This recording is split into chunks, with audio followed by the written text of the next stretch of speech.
Obrigada, já 15 minutinhos de aula.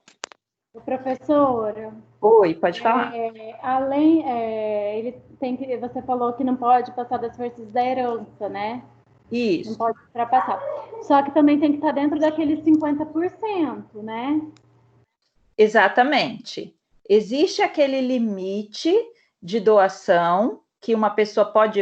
o limite que eu tenho para dispor dos meus bens se eu tiver os herdeiros necessários, é de 50%. Do meu patrimônio total, 50% obrigatoriamente fica com os meus herdeiros.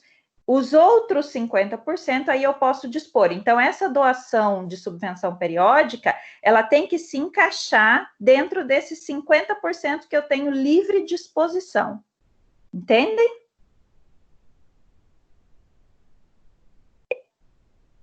Certo isso? Certo. Beleza. Qualquer dúvida pode chamar aqui, tá bom? Vamos lá. A outra espécie de doação é a doação conjuntiva, né? É a doação feita para vários donatários. Conjuntiva, então, você já associa com a palavra conjunto, né? Desculpem. Há um conjunto de pessoas que recebe o bem conjuntamente, né? Recebem o bem conjuntamente, ou seja, o doador faz a doação para vários donatários ao mesmo tempo, né? Então, essa doação é distribuída entre os beneficiados e essa distribuição é feita por igual, né? Feita por igual, então é dividida... Gente, alguém está mexendo nos meus slides. Espera aí.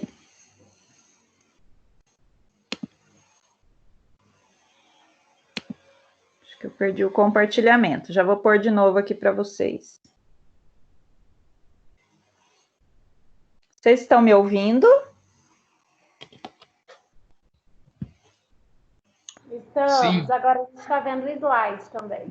Tinha saído o slide aí para vocês? Para mim tinha. Eu não estava vendo o slide, agora eu estou. Tá. Deixa eu voltar lá então.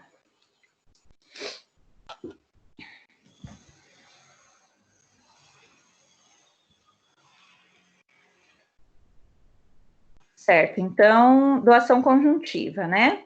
Eu estava dizendo a vocês, essa doação é feita, então, ela se pressupõe por igual, né? Aqueles vários donatários, imagine que tenhamos 3, essa doação vai ser dividida, então, em 3 pessoas, tá?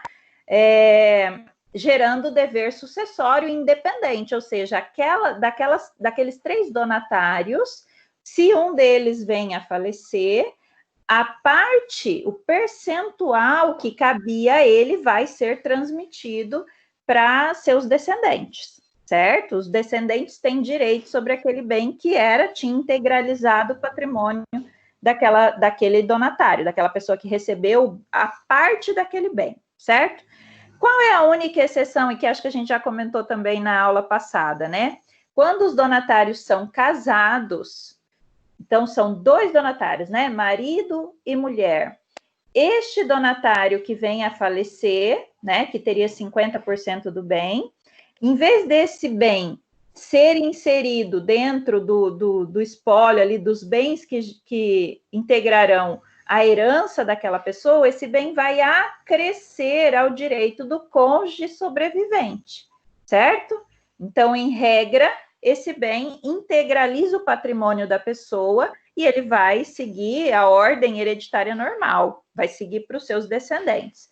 Mas a exceção é quando esses donatários, nessa doação conjuntiva, é um casal. Aí, neste caso, aquele que sobrevive, né, que morre depois do outro, ele tem o direito de acrescer. Certo isso também para vocês? Acho que sim, né? Bom, um outro ponto que a gente precisa estudar, né, que é bem importante, é a doação com cláusula de reversão. Então, é possível nós fazermos uma doação e aquele bem, em alguma situação, voltar para o doador? Sim, se a gente tiver feito a doação com cláusula de reversão, tá? Então, olha lá o que diz o slide. Quando o doador estipula o retorno ao seu patrimônio daqueles bens doados, né? E isso acontece, essa cláusula de reversão acontece se ele sobreviver ao donatário. Então, só na condição do donatário ter falecido é que este bem vai voltar para a integralidade do patrimônio do doador. Só nessa situação, tá? Então, ou seja, o donatário, ele é pré-morto ao doador, tá? Por que que isso acontece? Porque essa doação é intuito persona, né? Ela é personalíssima, ela é direcionada para aquela pessoa. Então, quando ele vem a falecer, o bem vai retornar para o patrimônio do doador, certo? E eu aí pergunto para vocês, aí embaixo, né? Se o doador morrer antes do donatário, né? Se o doador, não o donatário, se o doador morre antes, os bens doados aí incorporam-se definitivamente ao patrimônio do beneficiário, certo? Porque essa cláusula de reversão, ela já traz especificamente essa situação, né? Na qual o doador, se ele vier a falecer antes, vai reverter o bem para o patrimônio aliás, se o donatário vier a falecer, esse patrimônio volta para o doador se o doador é vivo. Entendem isso? Ou ficou com alguma dúvida? Eu entendi. Deu para entender? Beleza? Então, vamos fazer a leitura lá do 547, que a gente também já havia lido na aula passada, para falar de outros temas. Mas olha só o que diz. O doador pode estipular que os bens doados voltem ao seu patrimônio se sobreviver ao donatário. Olha como o legislador é bem claro, né? Então, eu posso estabelecer a cláusula de reversão, mas ela só vai acontecer se esse doador sobreviver ao donatário, né? Senão, não vai ter eficácia essa cláusula, tá? E é eficácia mesmo, né? Naquele terceiro nível da escada pontiana, tá?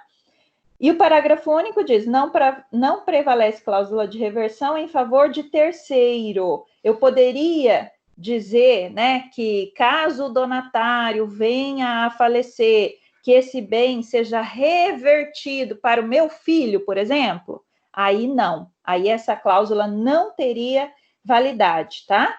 Então, eu só posso fazer a reversão em favor do próprio devedor. Claro isso, né? Vamos seguir aqui, então, tá?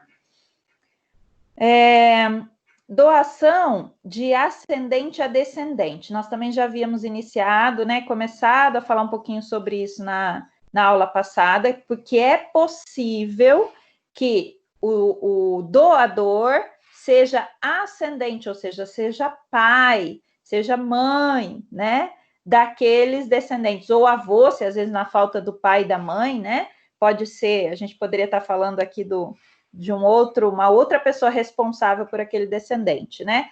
Essa doação, ela é prevista lá no 544. Vamos fazer a leitura lá, que imagino que também a gente já tenha recordado na aula passada, né?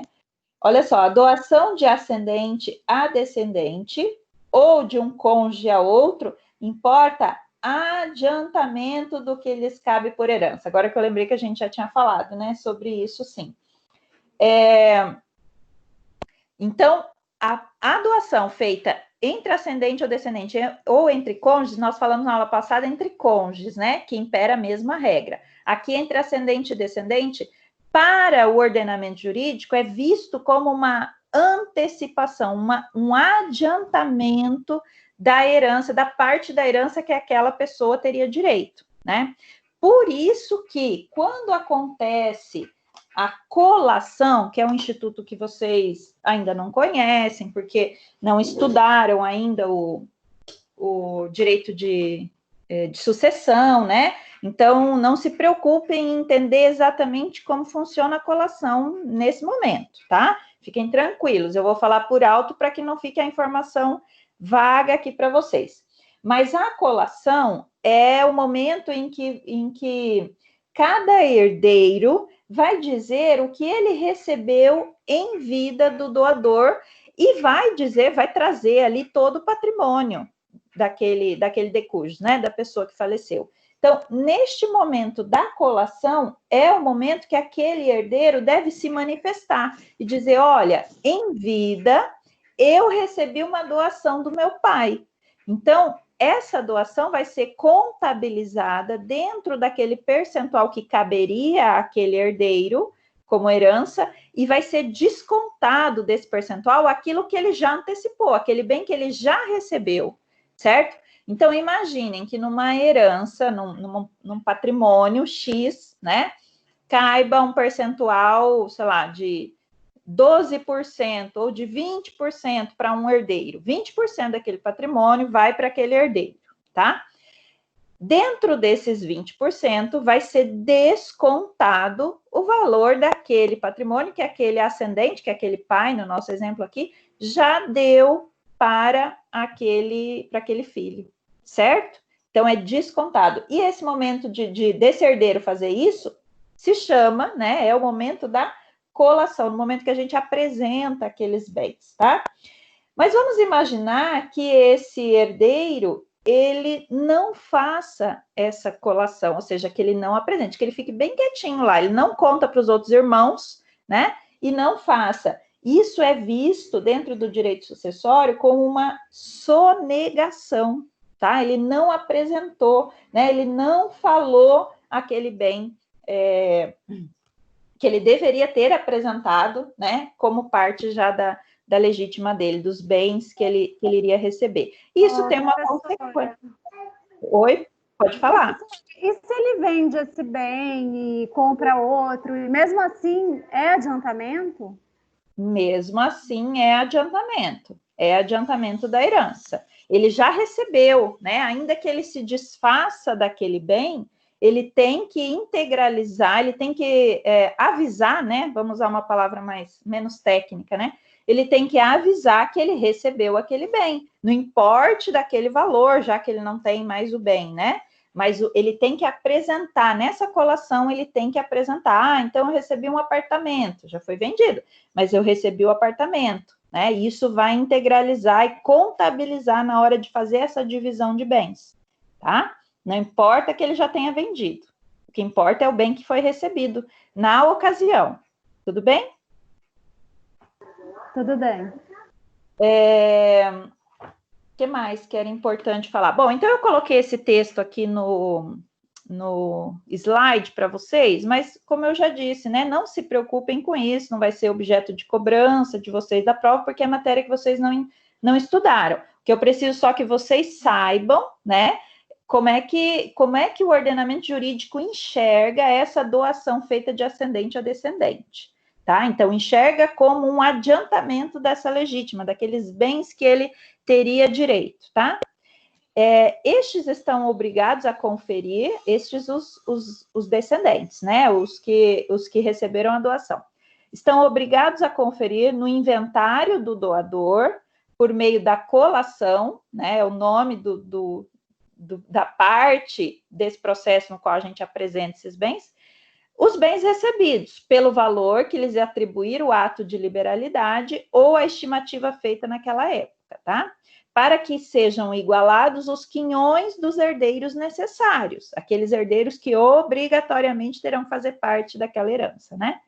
Salvo se o ascendente os dispensou dessa exigência, né, de fazer a colação, determinando que saiam da sua metade disponível.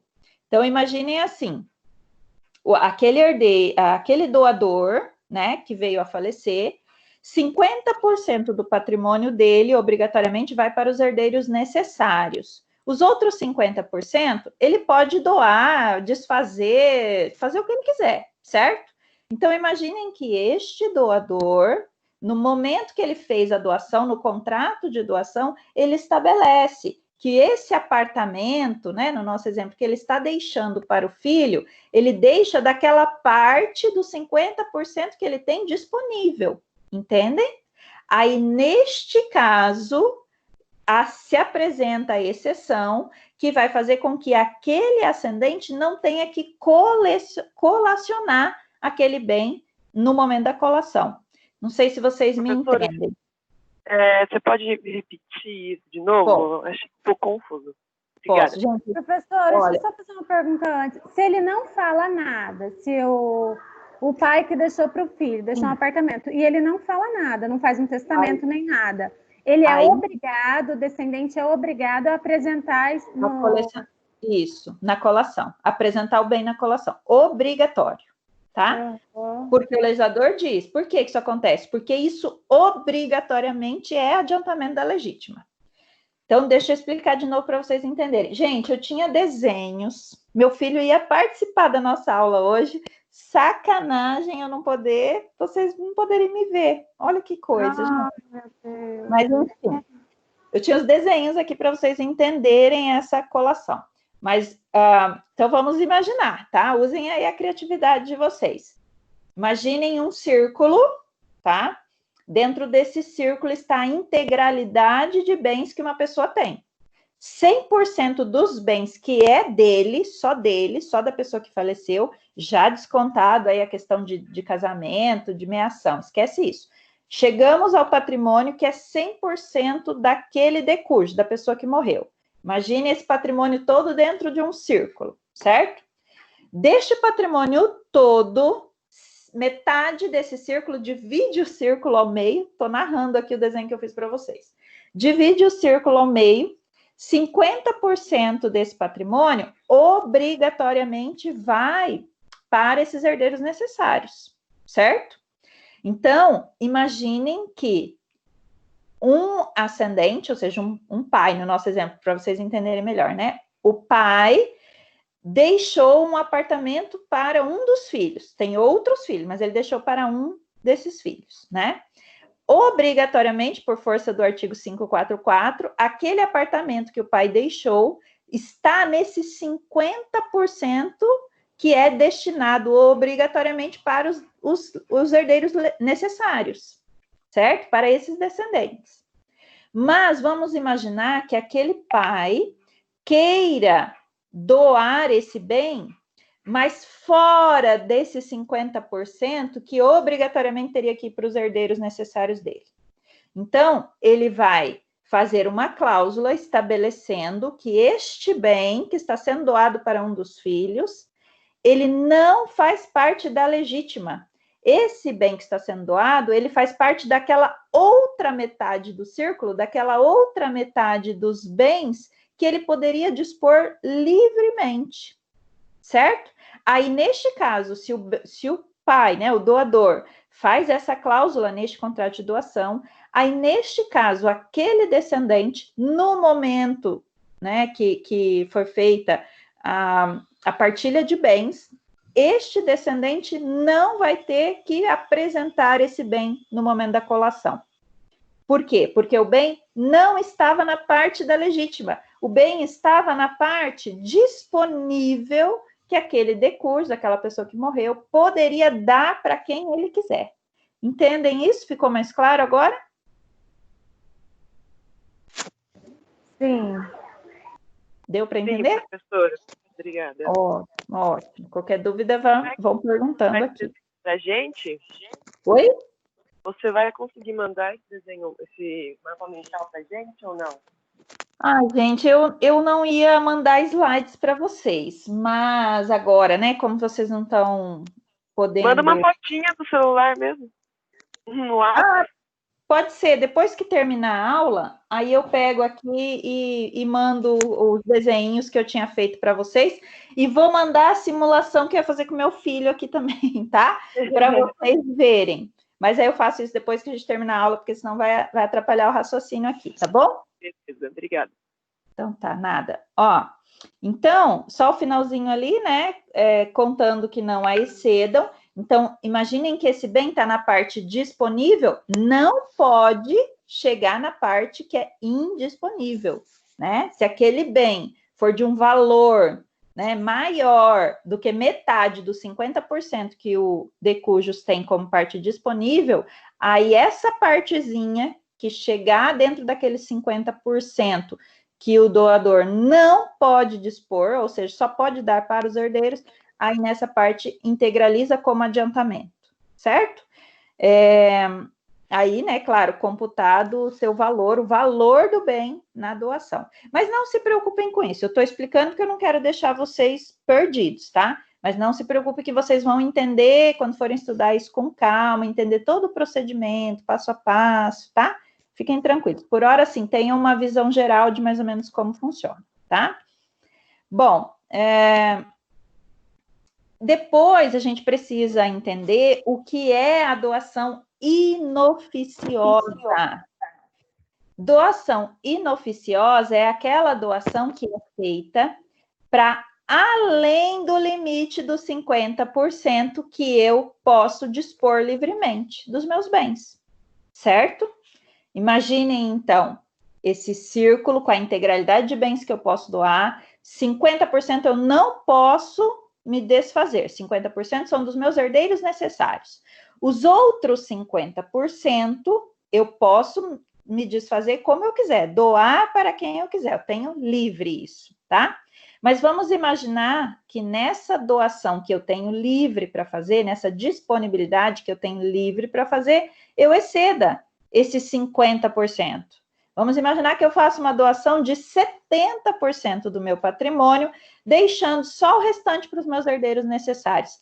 Aquela partezinha que excedeu os 50% da minha doação, essa doação é nula. E preste atenção no que eu estou falando, ela é nula. Significa que ela não tem validade, está lá naquele segundo degrau da escada pontiana, certo? Vamos ler o 549 para que vocês conheçam e fixem bem na cabeça o texto da lei. Inclusive, esse artigo é um artigo muito cobrado, tá? De vocês. Então, olha só. Nula é também a doação quanto à parte que exceder a do doador no momento da liberalidade poderia dispor em testamento.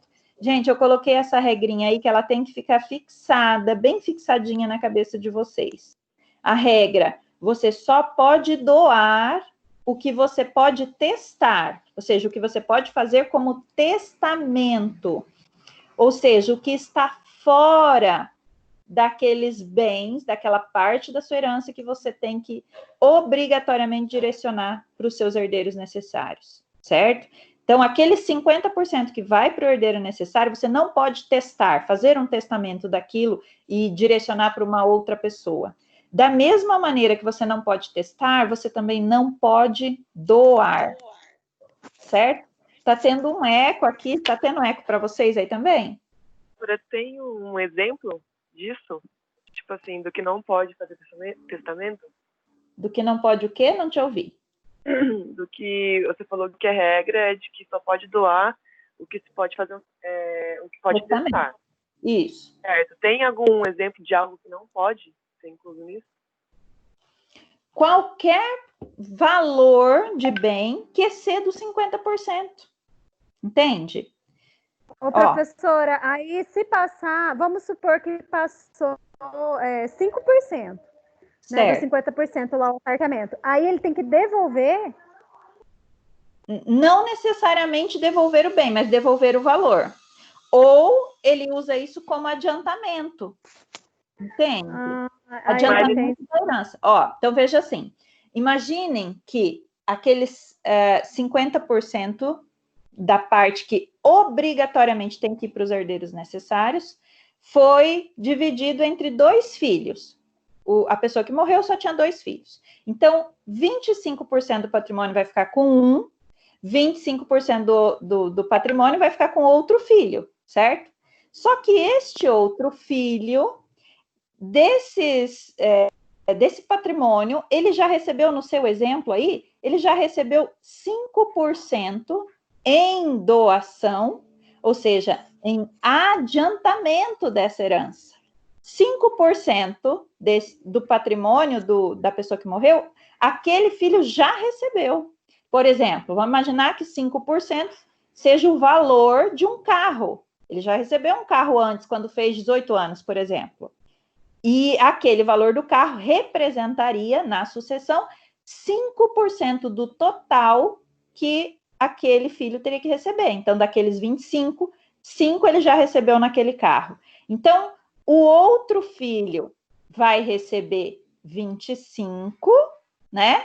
E aquele outro filho que já recebeu 5 vai receber 20.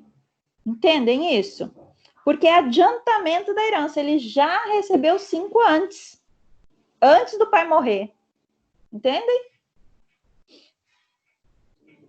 Professora, daí, Sim, tipo professor. Assim, Oi, pode falar.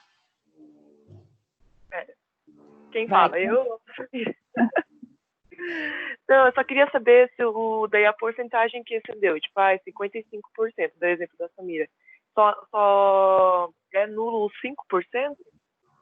Exatamente. Só é chamada de doação inoficiosa aquilo que ele recebeu a mais, aquilo que excede o limite daquele valor que ele fez a doação, tá? Então, é nula. Então, se ele doou um percentual que excederia aqueles 50%, essa doação é como se ela não existisse, assim, ela não vai ter validade mesmo. Então, essa pessoa que recebeu esse bem de maneira inoficiosa, né, um bem de doação inoficiosa, tem que retornar ao status quo, é como se ele não tivesse recebido. Entende? Então, vai ter que retornar esse bem para a redivisão desses bens. Entendem? Entendi, mas assim, vamos dizer que ele tem 2 filhos, aí teria que ser 25% para cada, né? Teria que ser o quê? Teria que ser, tipo assim, 25% para cada? Ou 20. não é obrigatório isso? É obrigatório.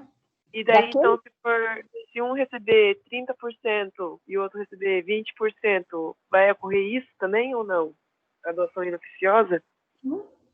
Sim, é exatamente isso. Se um recebeu 30% e o outro recebeu 20%, né? Uhum. Esse que recebeu 30%, aquela parte dos 5 que excedeu a parte dele, é doação inoficiosa. E ele vai ter que repassar isso para o irmão. Entende? Uhum. É porque essa doação que ele recebeu a mais, esse percentual, esse 5% a mais que ele recebeu, é essa que é a chamada doação inoficiosa, ou seja, essa parte é nula. Essa parte da doação que excedeu é nula, certo? E isso que a gente está falando aqui, a gente está falando da diferença entre os filhos, né? Mas no 549, ele está falando dessa parte da herança que ele dá para um terceiro. Imaginem que 50% foi para os filhos, certo? Aliás, imaginem que para os filhos foi 45%. E o restante, né, 5%, que era dos filhos, foi para uma terceira pessoa. Essa partezinha dos 5% a mais que foi para uma terceira pessoa, essa partezinha vai ter que voltar para o filho. Essa parte é nula. Entendem? Professora. Professor, fala, Pode falar. A doação, ela pode ser feita em vida, né? A herança. Não. Herança Não não pode. pode ser feita em vida. Não. A doação pode ser feita em vida. A herança, tá. a transmissão de bens por herança, jamais. Existe um artigo da lei que diz que não pode, tá? Mas a doação pode? Pode. Por isso que o que a gente faz aqui tem que ser feito em conformidade com a lei, porque a gente até já tinha visto, quando a gente estudou o contrato de compra e venda, lembra? Que para você fazer um contrato de compra e venda entre um ascendente e um descendente, você precisa da assinatura, do aval, né, do consentimento de todos os outros herdeiros. Por que isso? Exatamente porque pode estar acontecendo algum tipo de fraude, né, de ilegalidade, de má-fé naquele negócio jurídico, e poderia ser, se fosse uma doação, o adiantamento daquela herança. Por isso que os outros herdeiros daquela pessoa que está doando ou que está vendendo aquele bem precisam consentir na compra e venda daquele negócio jurídico. Vocês entendem isso? Ou ficou difícil? Professora, fiquei com uma dúvida. Esse 50%, ele vai doar para quem ele quiser.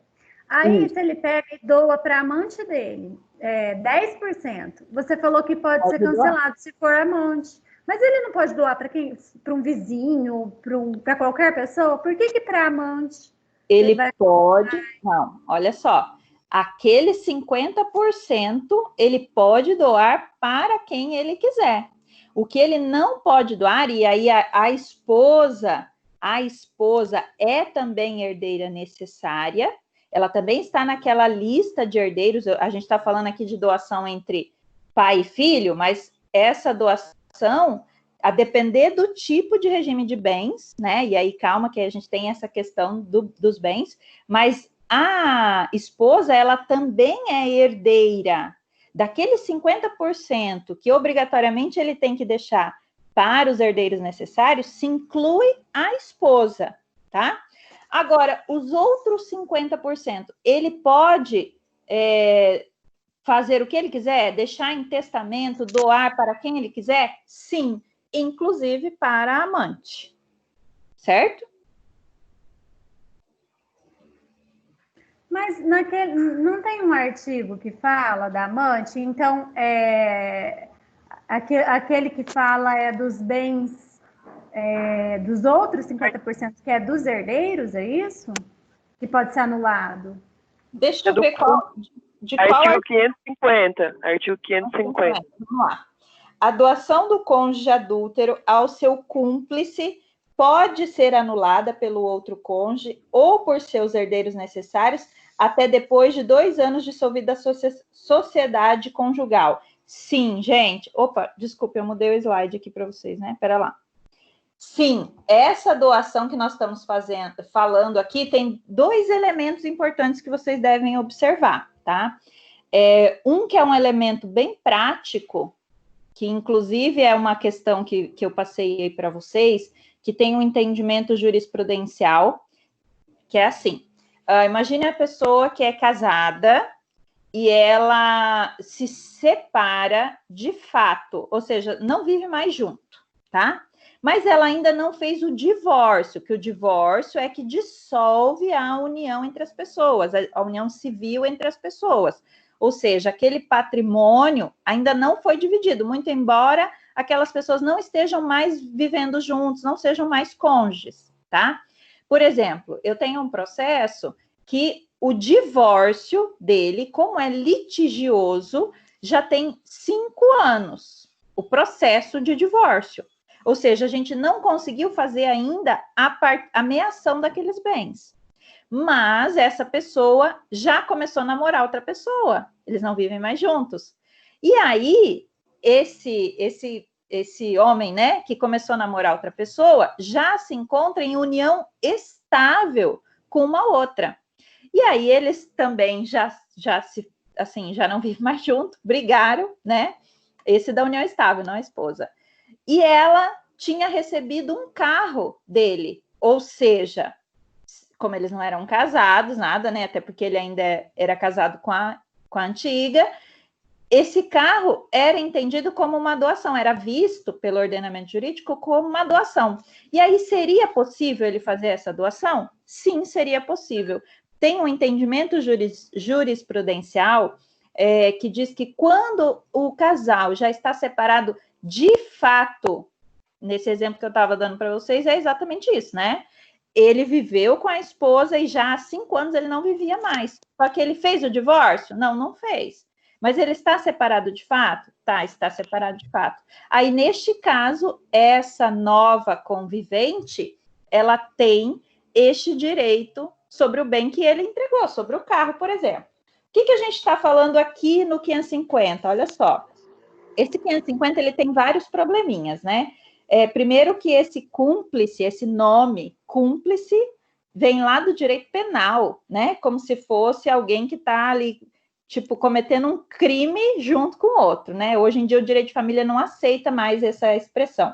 Mas, enfim, esse cúmplice está se referindo a amante, aquela pessoa que está casada com alguém, mas ao mesmo tempo ele vive uma relação extraconjugal. Entendem isso? É diferente da pessoa que está separada de fato e que vem a ter um outro relacionamento e faz aquela doação, como no exemplo que eu dei para vocês. Agora, imagine, a doação do cônjuge adúltero, então é aquele que está casado, está numa relação e ele entra numa relação extraconjugal com uma outra, tá? Então, a doação do cônjuge adúltero ao seu cúmplice, né, ao seu amante, pode ser anulada pelo outro cônjuge, não por uma questão de meação, de herança. Nós não estamos falando aqui de herança.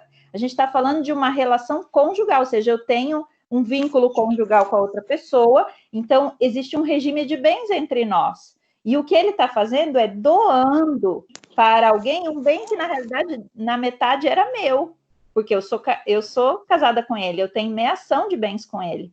Vocês entenderam isso? Eu entendi, acho que eu estava confundindo, professora, com sucessão mesmo. Isso. Aqui a gente não está falando de direito de herança. Mas tá? os herdeiros necessários podem anular também, né? Podem anular. Mas por que ele pode? Porque aquele bem era da integralidade, era daquele conjunto de bens que era do pai, no exemplo aqui, né? Se o pai veio a falecer, aquele bem era da integralidade daquela família, daqueles herdeiros, tanto os filhos quanto a esposa. Mas qual é a causa que gera essa anulabilidade? O fato daquele pai, né? Estou dizendo aqui que o pai que é o traidor, porque geralmente é, né? O fato daquele homem ter estado em união extraconjugal com outra pessoa, certo? Ô, não necessariamente. Tem pergunta no chat aqui. Você consegue ver ou não? Peraí, consigo sim. Deixa eu ir lá. Professora, você colocou uma questão dessa no trabalho, né? Exatamente, coloquei. Eu quebrei a cabeça para responder isso. Mas então. Achou que tem esse entendimento jurisprudencial ou nem não conseguiram achar? Não, acho que não. Não acho que tem no livro do Tartus. Fala, né? Uhum. Tá, deixa eu ver o que tem aqui. Bom dia. Ah, tá. Tudo bem, Guilherme, sem problema. Já ouvi outros professores falando que o cônjuge meieiro não é herdeiro. Depende. Quem que é, GL? Depende. Depende. É o Gilson. Gilson. Depende do tipo de regime de casamento que eles adotaram. Tem regime que, de fato, o cônjuge, não, ele é só meieiro e não é herdeiro, tá? Se você tiver, por exemplo, num regime de separação total de bens, o cônjuge, ele é ele não é... Ai, peraí. Ele não é herdeiro. E nem é meieiro, no caso. Estou tentando lembrar aqui, mas ele não é herdeiro e nem meieiro. Pois alguém de sucessão tem que confirmar para mim. Mas o regime de comunhão universal e o regime de comunhão parcial, nestes casos, esse cônjuge, ele é tanto meieiro por quê? Porque o patrimônio que eles construíram na constância da união, no caso do regime de separação de casamento, de união parcial, comunhão parcial, os bens que eles construíram na constância da união, divide ao meio, metade para cada um. Isso é meação. Depois disso, ele passa ou pode ser herdeiro, tá?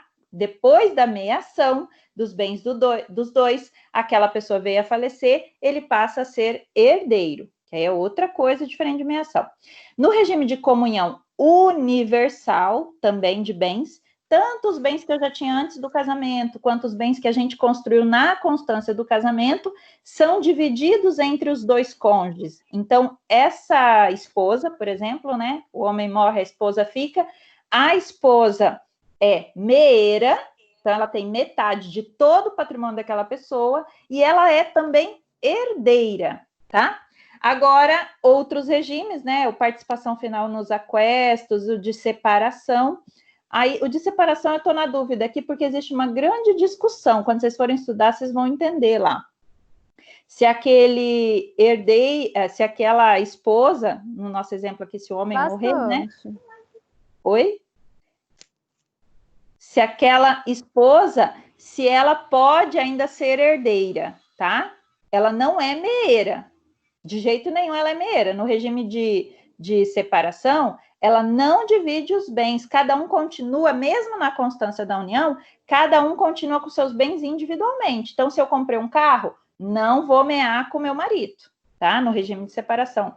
Entretanto, há uma dúvida, e agora eu não me recordo direito, quanto a direito de herança, se ela é herdeira, tá? E aí vocês vão ter que confirmar com um professor aí de vocês que dá sucessão, que eu não me recordo mais disso, certo? Mas essa informação que você falou, Gilson, ela é relativamente correta, então, tá?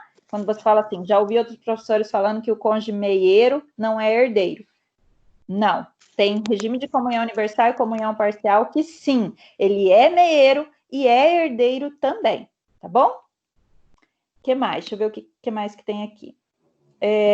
Se essa doação for por testamento, também pode ser anulado? Depende. Se entrar naquele 50% que é indisponível, aí pode ser, sim, tá, Gilson? Agora, se ele está no 50% que é totalmente disponível, aí ele dá para quem ele quiser. Aí pode ser, tá? Acho que é isso, né? Vamos lá, pessoal. Bom, então eu estava falando a regrinha ali, né? Só pode doar o que pode testar. O companheiro não foi incluído expressamente no rol dos herdeiros necessários. Prestem atenção. Eu estou dizendo o companheiro. Vocês sabem quem é o companheiro, né? Digam para mim se vocês sabem ou não. Seria o... quando tem união estável. Exato. Desculpa, Rê. Não, tá ótimo, exatamente. Não, eu ia falar isso mesmo. Não é, eu não estou falando aqui do cônjuge, ou seja, daquela pessoa que é casada, é aquela pessoa que está em união estável, né? Então, ele não foi casado. Não, esse companheiro não foi incluído no rol dos herdeiros necessários, né? Então, lá quando fala cônjuge, não inclui cônjuge e companheiro, certo? Fala só cônjuge no rol daqueles herdeiros, tá?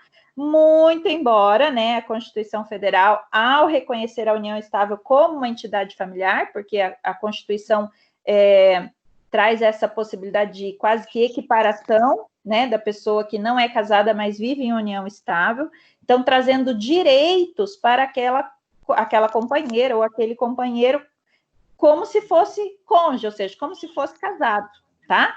Então, a Constituição, ela iguala essas entidades familiares. Aquele que é cônjuge, companheiro, ou seja, vive em união estável, ele teria praticamente os mesmos, a mesma situação jurídica daquele que é casado, né? Então, só que lá no direito sucessório não está no texto, não está incluído. Mas por jurisprudência, decisão jurisprudencial, os juízes tentam se aproximar dessa equiparação, tá? Vamos lá, seguindo então. Se tiver dúvidas, comentem aí, por gentileza, tá? Gente, então, revogação da doação. Quando é que é possível que uma pessoa que fez a doação, ele possa revogar aquela doação? Isso está previsto no 555. Olha só. A doação pode ser revogada por ingratidão do donatário ou por inexecução do encargo. Eu acrescentei aqui para vocês mais algumas situações, né, que estão meio que espalhadas aí. Eu só quero, antes de citar... Alguém está querendo falar? Que eu não estou ouvindo? Ou não? Não, né?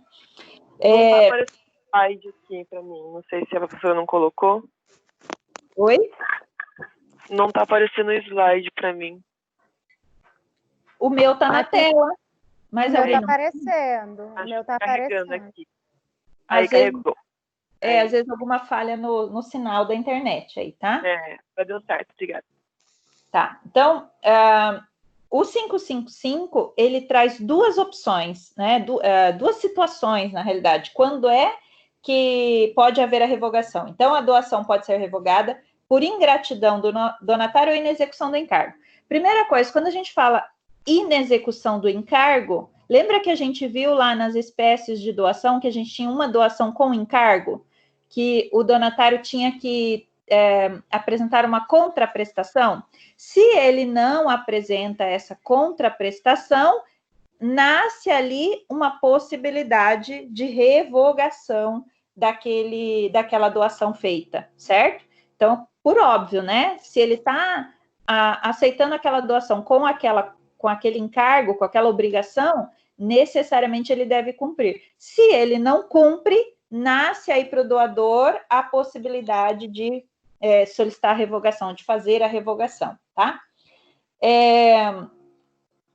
Uma outra possibilidade ali é a ingratidão do donatário, né? Então, o legislador, ele traz no artigo 564 algumas possibilidades que a gente torna aquela doação irrevogável, né?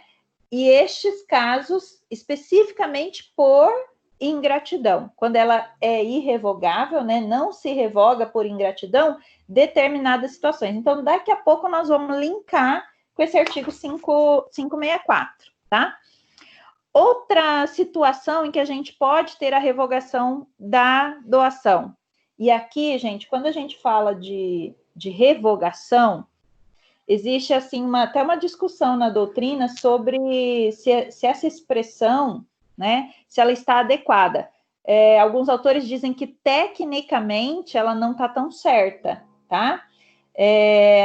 Existe lá uma discussão sobre resolução, né, o que é forma de resolução, o que é resilição. Vocês devem ter estudado, quando vocês estudaram lá as formas de extinção dos contratos, né? Como é que se extingue o contrato? Vocês devem ter estudado a resilição, a resolução, né? O que é a resolução? É forma de extinção de contrato por inadimplemento, ou seja, a pessoa não cumpriu aquele encargo, né? Então, isso, mais adequadamente, seria chamado de resolução da doação. E vocês estudaram também a resilição. Resilição é uma forma de extinção de contrato unilateralmente, né? Alguns autores dizem que há um direito potestativo, né? Quando é que eu posso revogar unilateralmente aquele contrato, né? Ou seja, no contrato aqui, especificamente contrato de doação. Alguns autores, então, dizem que seria uma resilição quando há uma ingratidão por parte do donatário, né? Porque o doador pode revogar unilateralmente. Então, ele diz, olha, vou revogar, né? Por quê? Porque você foi ingrato, né? E outras formas ali, pelos modos comuns a todos os contratos. A gente poderia falar de nulidade e anulabilidade, né? Que são aqueles que a gente viu lá na escada pontiana. Aqueles elementos, quando a gente não tem agente capaz, o objeto não é lícito, né? A forma não está prescrita ou não obedeceu a forma. Aí, nestes casos, a gente pode ter uma nulidade ou uma anulabilidade, quando a gente fala daqueles vícios do consentimento. Lembra? Erro, dolo, coação, seriam causas que poderiam anular aquele negócio jurídico. Mas essas são as causas gerais, que vocês já estudaram também lá em direito obrigacional. E, além disso, a gente tem o último item ali, que é pelos vícios peculiares, né, ou vícios exclusivos, como nas hipóteses de inoficiosidade, que a gente acabou de ler, do 549, né? Então, se eu doei para além dos 50% que eu poderia doar, essa parte da doação, além dos 50%, ela é nula. Então, poderia gerar por isso que eu digo que não é tecnicamente tão adequado, né, esse nome, essa revogação da doação. Na realidade, ela gera a nulidade, né? E por isso, aquele bem pode voltar ao status quo, voltar ao estado anterior ou a quem é, de fato, direcionado pela lei, certo? Além da revogação, quero enfatizar aqui com vocês a possibilidade ou não de cobrança, não é bem cobrança, mas digamos assim, para vocês entenderem, né? Dos vícios redibitórios e da evicção.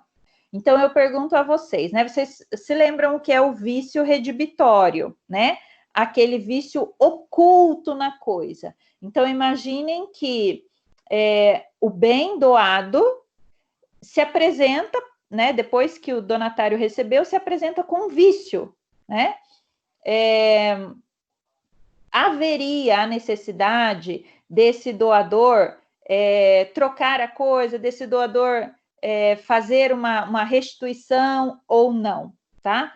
E a evicção, né, é aquela situação na qual a pessoa que tem um bem vem a perder aquele bem, porque ela, no caso, não estou falando aqui da doação, mas da compra, né? Imaginem que ela comprou um bem de quem não era dono. E aí, por uma ordem judicial, o juiz pega o bem e entrega para quem de fato é dono. Só que aquela pessoa, imagine que estava de boa fé e ela vem a perder esse bem. Às vezes não, ela pagou por aquele bem, né? Então, isso lá na compra e venda, não há dúvida de que aquela pessoa que vende um bem, que ele não era dono, e a pessoa que compra vem a perder o bem, ela tem direitos, né, de buscar a restituição desse bem.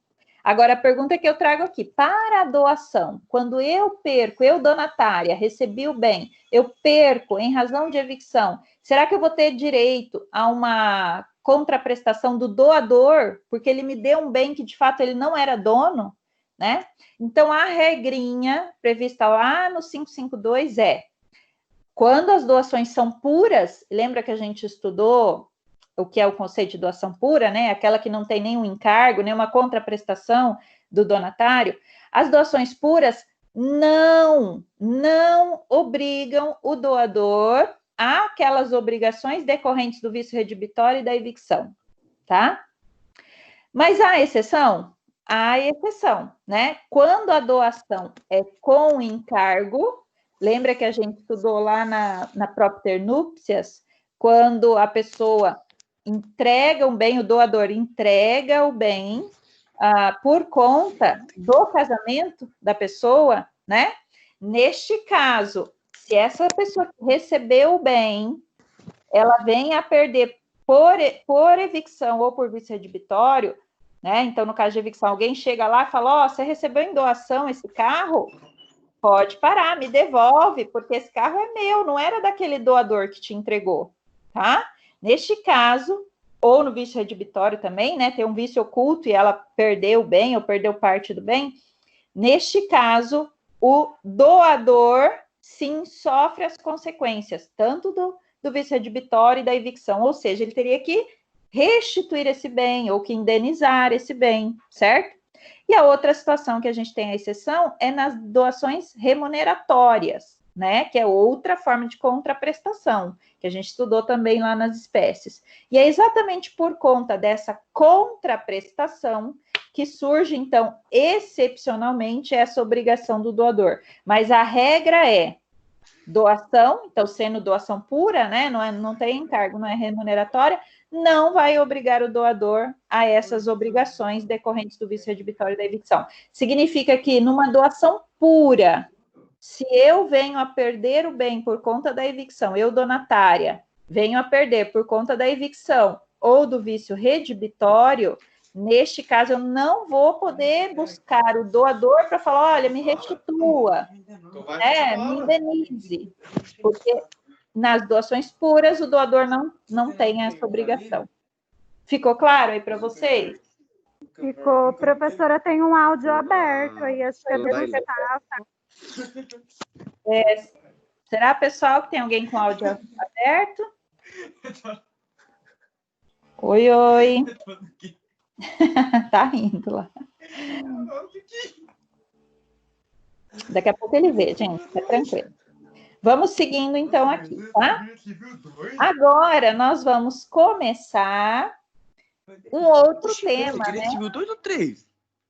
Oi, pessoal. Ô, Gustavo! Gustavo Alberto. Tá certo, tá certo. Eu que não vi o Gustavo! certinho. De que é Buda, tá assistindo a aula minha. Professor, eu acho que você pode fechar por aí. Não fala mal da prof que eu tô ouvindo, Gustavo. Professor, eu acho que você consegue fechar. Ah, é? Ai, gente, então vocês me expliquem como eu faço isso. Porque eu não sei. Ele já fechou. Ele fechou? Você vai lá no nome da pessoa, aparece 3 pontinhos, aí você clica. Ah, é? Ativar coisa assim. Peraí. Tá, né, depois eu vou tentar fazer. Vamos lá, pessoal. Continuando, então. Agora, deixa eu ver como é que tá nosso tempo aqui. Tá. Agora, nós vamos iniciar, eu tô fazendo aqui, se vocês estivessem me vendo nesse momento, eu tô fazendo aquele coraçãozinho com a mão, sabe? Tô fazendo aquele coraçãozinho com a mão. Amor por essa matéria, direito das coisas. Vamos iniciar esse conteúdo.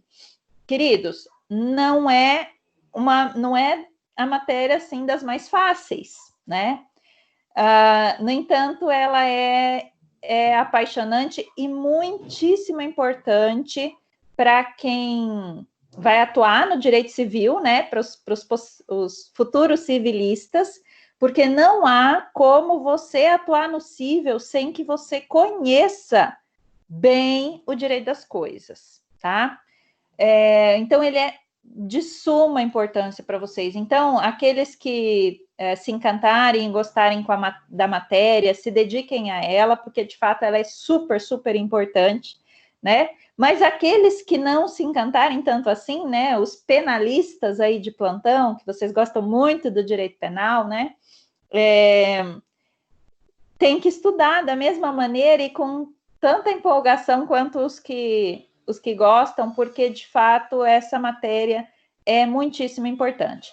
E mais do que dedicar um estudo por conta da tecnicidade do trabalho de vocês, vocês precisam e vão estudar, porque isso é da vida de vocês, né? Quando vocês forem comprar o carro, quem já comprou o carro aí de vocês, enfim, tudo, né? Propriedade, tudo a gente tem propriedade, né? Do celular, do computador de vocês, da casa de vocês.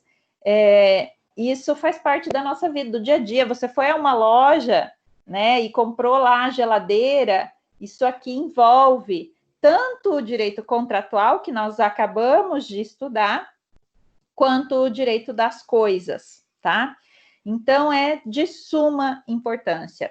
E eu quero que vocês comecem já percebendo que o direito das coisas, ele é quase que diametralmente oposto ao direito das obrigações, tá? Então, a gente tem muitas regras que são diferentes. Claro que muita coisa a gente aproveita e na maioria das vezes, um é quase que extensão do outro, né? A gente nasce primeiro uma relação contratual, obrigacional, depois que se extingue ou durante essa relação obrigacional, nasce uma outra relação, essa de natureza real, que é a do direito das coisas que nós vamos estudar, tá? Então, eu quero que vocês entendam, tenham muita compreensão de como isso funciona, qual é o momento que a gente sai do direito das obrigações para ingressar no direito das coisas na prática, né? Imaginem vocês quando vocês foram, sei lá, comprar a TV da casa de vocês, né? Iniciou numa relação de natureza jurídica obrigacional. Então, tudo que a gente estava vendo até agora, vocês estudaram, né? Como é que se dá essa relação obrigacional, quais são os efeitos dessa relação obrigacional, quando se extingue, né? Acabei de falar para vocês de resolução e resilição, ou seja, quando é que a gente acaba, né, o inadimplemento, e se eu não acabar com essa relação, e se eu continuar devendo, vou dever até quando? Tudo isso vocês estudaram lá na parte geral de obrigações e na sequência na parte especial, que foi a que eu lecionei aqui com vocês. Entretanto, em algum momento dessa relação obrigacional, na compra da TV de vocês ou do computador que vocês estão vendo aí, a gente sai dessa relação de natureza obrigacional para entrar numa outra relação jurídica tutelada pelo ordenamento jurídico, mas agora de natureza real, né? Então, vai ser importantíssimo que vocês entendam bem a diferença desse mundo, desse universo das obrigações para os reais, né, para o direito das coisas, e eu vou ter o prazer de passar essas informações para vocês. Eu espero que vocês gostem tanto quanto eu gosto desse tema, tá? Vamos iniciar, então. Eu já tinha, no nosso primeiro dia de aula, eu já tinha passado aqui para vocês a bibliografia, né? Mas alguns faltaram no primeiro dia de aula, então eu retomo, fica aí nos slides para vocês pegarem depois na gravação, né? A bibliografia que eu indico, o Flávio Tartucci, é a nossa bibliografia primeira aí, né? É bem bacana o livro dele, de direitos reais. Eu coloquei aqui a versão de 2017, né? Mas, enfim, vocês podem usar ele ou usar até outro autor ou outra versão, né? Tem a de 2015 também. Enfim, o importante é, se vocês puderem, ter o contato com a bibliografia dele, porque ela é bem completa, né? E eu acho bem bacana a forma como ele traz o conteúdo, que é uma forma simples, um linguajar facilitado para todo mundo, né? Eu indico também a Maria Helena Diniz, eu gosto bastante dela, acho a metodologia dela bem bacana, com aqueles resuminhos no final, né? Mas, enfim, é uma sugestão, né? Então, coloquei aqui o curso de Direito Civil da Maria Helena Diniz. A imagem não está muito boa, né? Mas vocês conhecem o livro, né? Direito das coisas. E eu já quero fazer uma observação aqui. Daqui a pouco nós vamos falar, daqui a pouco eu digo a diferença, tá? E por quê? Que é assim. Mas olhem aqui, o da Maria Helena Diniz tem lá, o livro 4, né, dela, da coleção dela, Direito das Coisas, certo? A indicação ao lado que eu faço é do Silvio de Salvo Venosa, né? Eu particularmente, assim, não gosto muito dele, né, mas eu tenho alunos que gostam bastante, também é um linguajar bem facilitado, mas, enfim, fica a indicação para vocês, né? E vejam, chama atenção que ele colocou lá direitos reais, certo? Enquanto a Maria Helena colocou direito das coisas, tá? Estou só chamando a atenção, daqui a pouco eu explico para vocês o porquê dessa diferença, tá? Aí o do Flávio Tartucci, né? Então tem essa coleção e tem aquele que é a coleção, aquela capa toda azul, né? Mesma coisa, tanto faz. Direito das coisas, né? E o Cristiano Chaves de Faria e Nelson Rosenwald, até eu tô com ele aqui, uma outra versão dele, uma outra edição do livro, mas enfim, eu ia mostrar aqui para vocês e até fazer alguns apontamentos, mas como vocês não estão me vendo, eu vou fazer isso na próxima aula, tá? O Cristiano Chaves e o Nelson Rosenwald é um livro que eu gosto muito, muito, muito, uso bastante ele, mas é uma doutrina mais complexa. Ele, assim, se vocês fossem usar para TCC, né, se vocês quiserem fazer o TCC, né, nessa disciplina de Direito das Coisas, aí eu diria para vocês, olha, pega o Cristiano, tá? Agora, se vocês vão aqui estudar só, né, um estudo para a graduação aqui de vocês, eu indicaria mais o Flávio Tartucci. O Nelson Rosenwald, ele é maravilhoso, eu adoro ele, inclusive para o direito de família, eu não vejo melhor, eu gosto muito quando vocês forem estudar direito de família, ele é maravilhoso. Mas o livro dele é mais denso, então é para quem quer aprofundar mais nesse conteúdo, tá? Mas é perfeito, é muito bom, tá? Bom, então essas são as bibliografias. Vocês estão vendo esse laço vermelho? Sim. Todo mundo vendo meu slide? Eu tô vendo. Bom, agora era o momento que o meu filho iria vir aqui mostrar para vocês uma coisa, mas vamos aí só pensar e imaginar, então. Vocês lembram que quando nós começamos o semestre, né?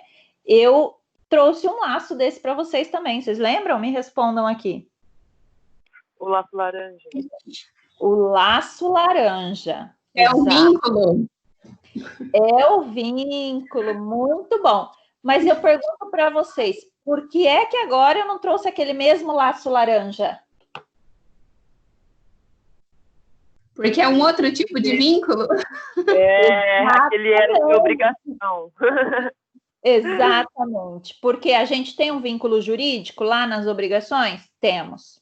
Temos um vínculo jurídico aqui no Direito das Coisas? Temos, mas eles são de natureza diferente. Lá de natureza obrigacional, aqui de natureza real. Então, lembrem-se que aqui no Direito das Coisas, a gente tem, como eu disse já no início, às vezes, elementos que são bem opostos ao direito das obrigações, certo? E daqui a pouco eu vou começar a explicar, vocês vão ver que é quase assim, um é de um jeito, outro é do outro, totalmente oposto. E o que tem de bom no fato deles serem opostos? Quando você lembra, e já que você já sabe tudo, né, do direito das obrigações, você já tem uma dica para entender o direito das coisas, porque naquilo que o direito da obrigação rege de um jeito, claro que não é tudo, né, pessoal? Vou explicar já o que é de oposto. Mas tem coisas que o direito das obrigações rege de uma maneira, se você já sabe como ele rege lá, você já faz o raciocínio aqui no direito das coisas e fala, opa, isso é o contrário lá no direito das coisas, certo? Então, isso facilita vocês entenderem que a gente tem um vínculo jurídico, mas lá era laranja, aqui é vermelho. Lá era de um jeito, aqui é de outro, certo? Então, vai facilitar esse entendimento para vocês na sequência aí do conteúdo, tá? Bom, e eu estava falando, quando apresentei a vocês, que a Maria Helena chama de direito das coisas. E quem que era? O Silvio de Salvo, né? Ele trata lá de direito real. Por que será a diferença? Vocês têm alguma noção? O que será que seria o direito das coisas? Eu quero que vocês falem, né? Claro, vocês não leram ainda, não precisa falar tecnicamente, mas intuitivamente. O que seria o direito das coisas? É o direito que a gente tem em cima de um bem? Não sobre sei. Bem. Perfeito. Mais alguma coisa a falar?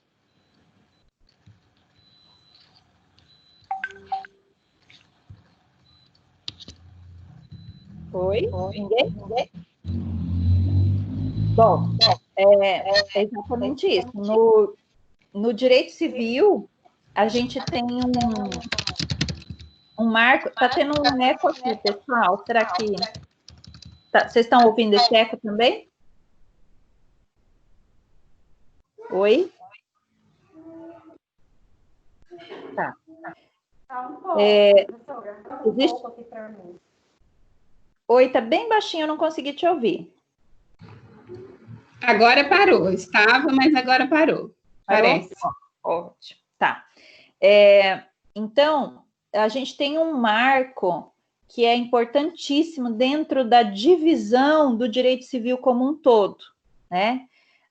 Vocês iniciaram o estudo do direito civil conhecendo e entendendo o que é pessoa. Lembra disso? Lá no início, né? O que é pessoa e quais são os direitos da personalidade, né?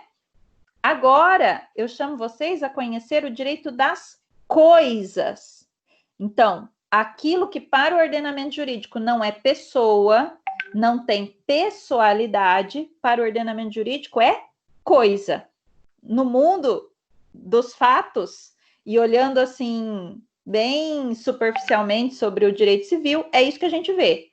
Ou aquilo é pessoa, ou aquilo é coisa, tá? Bom, então, como vocês falaram, a gente tá ligado aos bens, não às pessoas, né? Muito embora haja um sujeito dessa relação obrigacional, o nosso foco, o nosso olhar está nos bens, tá? Para além disso, e eu vou pedir que vocês peguem agora o Código Civil de vocês, quem tiver, abre aí por gentileza. Vocês vão abrir lá no artigo 1196. Peguem lá se vocês estiverem com Código Civil. Estão pegando ou não estão com a letra da lei? Tá na mão, professora. Tá na mão já? Ótimo. Tá na mão. Bom, quem conseguiu pegar aí, vai ver que a gente inicia lá no artigo 1196, olha lá, o livro 3, né? Do direito das coisas. Eu quero que vocês avancem um pouquinho. Então, começa no título 1, né? No livro 3, título 1, fala da posse. Aí eu quero que vocês avancem um pouquinho e vão no título 2. O que tem lá? Aquisição da posse. Não, você achou Não. o título 1? Não, Título 2. Direitos você reais. olhou no capítulo 2. Exatamente, desculpa. Título 1 fala Direitos da reais. posse. Isso, Dos títulos reais, isso mesmo. Isso, dos direitos reais. Então, olha só, vejam que os direitos reais, eles estão dentro dos direitos das coisas. Mas antes da gente tratar especificamente dos direitos reais, a gente trata de um elemento do direito das coisas que ele é intrínseco, que ele faz parte de todos os direitos reais que nós vamos estudar, tá? Que é a posse. A posse é um elemento importantíssimo, pessoal. Nós vamos passar, no mínimo, umas 3, acho que 3 aulas vai dar, falando sobre posse, tá? Esse instituto, né, da posse, nos dá entendimento suficiente para a gente entender quais são ou o que são os direitos reais. Então, alguns autores, como vocês viram lá nos livros, eles colocam direitos reais, mas todos eles incluem a posse no seu sumário, lá na explicação do livro, né? Então, seria mais adequado a gente chamar esse direito que a gente está estudando de direito das coisas ou direito real. Eu entendo tecnicamente que é direito das coisas, e o direito real está incluso dentro do direito das coisas, tá? Mas então, se alguém perguntar para vocês o que é que você está estudando, né? Você sabe que é direito das coisas. É sinônimo de direito real? Sim, porque real está dentro do direito das coisas. Agora, o que está fora desse conceito, pelo menos assim, organizado dentro do nosso ordenamento aqui, é a posse. Então, o que a gente tem para fora dos direitos reais só é a posse. Muito embora a posse faça parte, não tem como a gente pensar em direito real sem posse, tá? Mas é só uma diferença, então, didática, tá? Didática. Mas vocês podem entender como sinônimo, direito das coisas e direito real. Vocês já sabem que há uma pequena diferença, mas a maioria da doutrina vai dizer aí para vocês que é sinônimo, tá?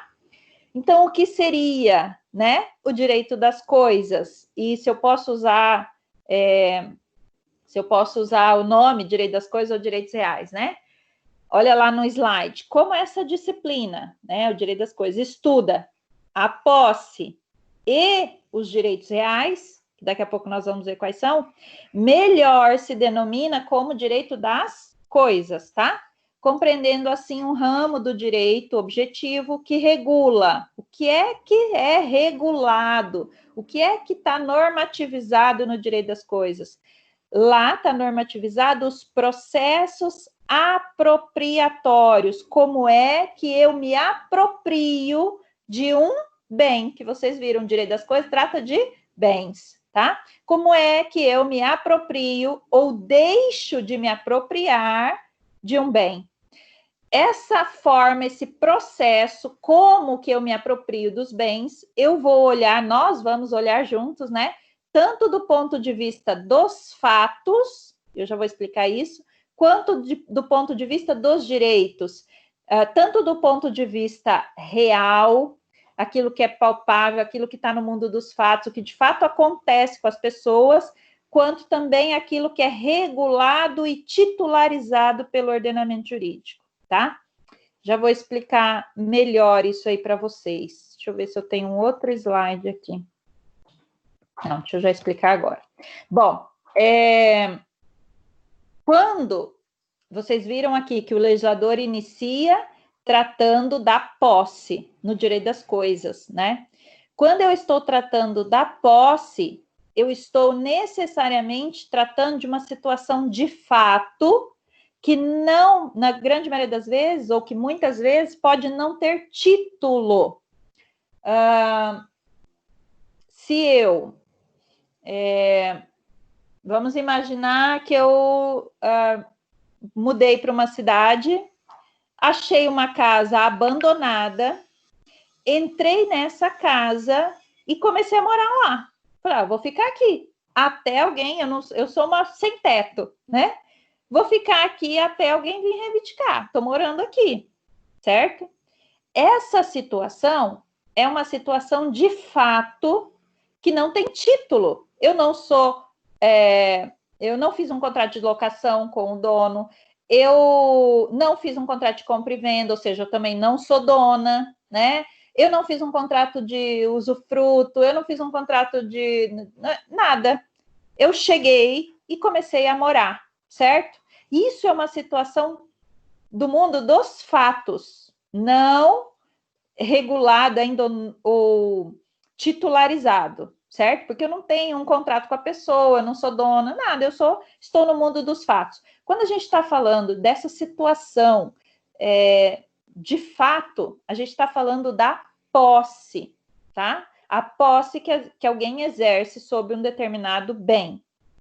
Quando o Luciano, ele fala aqui no finalzinho do slide, né? Quanto eu vejo, tanto do ponto de vista dos fatos, quanto do ponto de vista dos direitos. Aí, de fato, ele está se referindo aos direitos reais, que tem uma lista já determinada lá, com todos os direitos reais. E esses direitos reais ensejam um título, né? Por exemplo, a propriedade é um direito real. Quando eu sou proprietária, tem todo um processo de apropriação para que eu me torne titular desse direito, ou seja, titular do direito de propriedade de alguma coisa, né? Então, ali está totalmente regulado pelo ordenamento jurídico e ele se torna, depois do título, se torna uma situação de fato. Mas eu tenho um título, ou seja, eu sou proprietária, eu tenho a escritura da minha casa, eu tenho a minha casa no meu nome, ou seja, eu tenho uma situação titularizada, formalizada, tá? Enquanto que a posse, ela é mais uma situação de fato, não tem nenhuma formalização maior, ela é só uma situação vivida na realidade, tá? Não sei se vocês me entenderam, mas mais para frente vocês vão entender melhor isso, tá? Fiquem tranquilos. Pessoal, eu iria explicar esse slide para vocês, mas nós temos mais 6 minutinhos só de aula. Não sei se vai dar tempo. Bom, mas eu vou começar, tá? E se faltar tempo... Oi, eu não te ouvi. Deixa para a aula que vem. Vocês já estão cansados? Um pouquinho, né? Hoje é segunda. Fazer o almoço. Oi, quem mais falou aí? Estamos cansados. Para casa. Fazer faxina. Foi muita coisa por hoje? Tá. Então, vamos fazer o seguinte. Eu quero que vocês procurem já começar a entender um pouquinho o que é o direito das coisas. Procurem fazer uma pequena leitura sobre o que é posse, para que a gente possa avançar na aula que vem e vocês entenderem bem, porque é um assunto difícil, tá? Então, se vocês conseguirem já dar uma lidinha em alguma coisa, qualquer resuminho sobre posse, já vai ser suficiente para o entendimento de vocês ficar mais facilitado, tá bom? Então, nós vamos encerrar agora, sim.